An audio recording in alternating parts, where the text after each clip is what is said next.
YouTube. What is it, and what is it good for? Now, we would think after, I don't know how many years of YouTube, that we kind of understand what was going on. But the more I think about it, the more I realize I don't really understand it. I don't really understand what's going on. But what I do understand is a part of social change.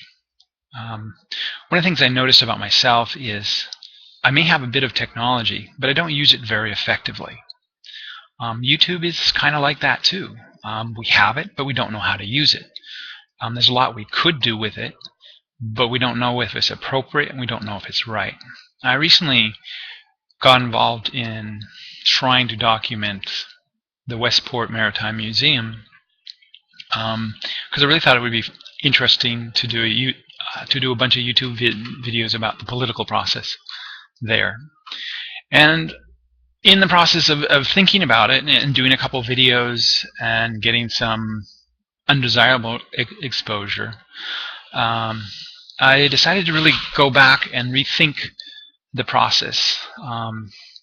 As I started being honest with myself and honest with other people, not that I was trying to be dishonest, but I was maybe not looking at the big picture, that maybe another plan of attack was appropriate. And I realized that YouTube is a new medium, but it's also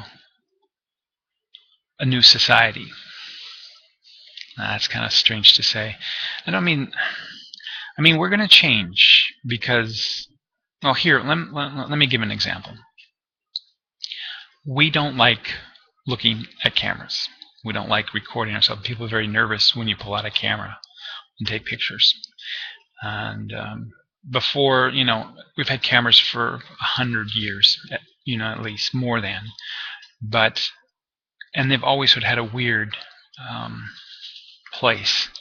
Cameras take a positive image instead of a mirror image. We're used to mirror images, which is interesting because right now I'm looking at the mirror image as I look into the camera.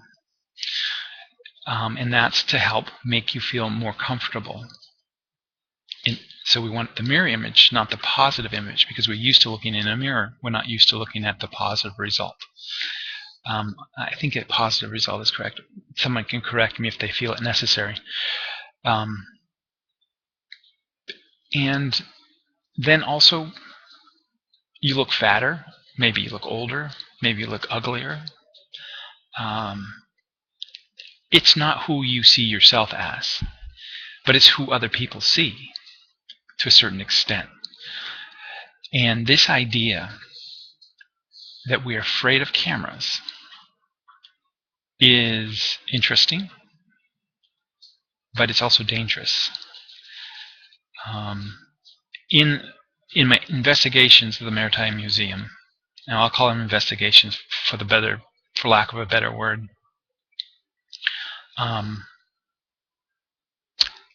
I ran into secrecy and the difference between secrecy and privacy. Now, secrecy is when public people do things without public knowledge. That's my rough definition of secrecy. Privacy is when you're doing it for personal, when you don't want someone to be involved in your personal business. I honestly believe there's a fine line between that, and it's probably better to be more open about who we are. But to do that, we really need a society that's more accepting and more forgiving. And we're really not there. We're very critical in an unhealthy way. So you're saying, well, okay, so where are you going with all this? I still want to do the video. I still want to do the investigation. But the question is getting several questions. Should it be financed? Should I work on getting some financing for better cameras? Maybe a green screen, maybe some other equipment, better. What should you do? And here's the overarching. theme that I'm working on is, if you want to investigate a small town, and I don't like the word investigation. What I was thinking, like, document a small town, the politics in that small town, and really do a fair assessment of what's going on in that town. What would be the appropriate way of going about doing that? Get the budget first. Get the plan first. And here would be my plan in terms of how I would want to do it in the age of YouTube. I would want to create a community of editors, people that were interested in the subject, and basically have everyone come together, collaborate in terms of a finished documentary that would be for more of the public consumption, not necessarily just the YouTube community, but maybe put it out there to actually promote something. So the product would be a documentary, okay? Whether it be, try to get national press for it, it'd still be on YouTube perhaps, but to create a documentary that would be the summation of all the work of YouTube video bloggers. So I'm reaching out to the YouTube community. I'm saying, look, wouldn't it be interesting to get together on a documentary, and we would work together openly so people could see what we were doing, and then we'd come back with a finished product to see what we came up with as the end results of all our work. So that's sort of my pitch, working together to explore Westport, Washington.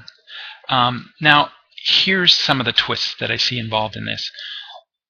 One of the aspects, and I want to be upfront about with, is Westport can't be seen in a negative light.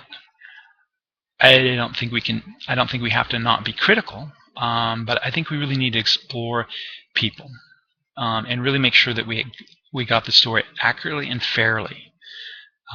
We don't want to make people look bad. The town doesn't need it. Nobody needs it. And not us, not the YouTube community. I really would prefer that everyone comes out looking good. Now, that doesn't make for good drama, right? And I'm wondering about that.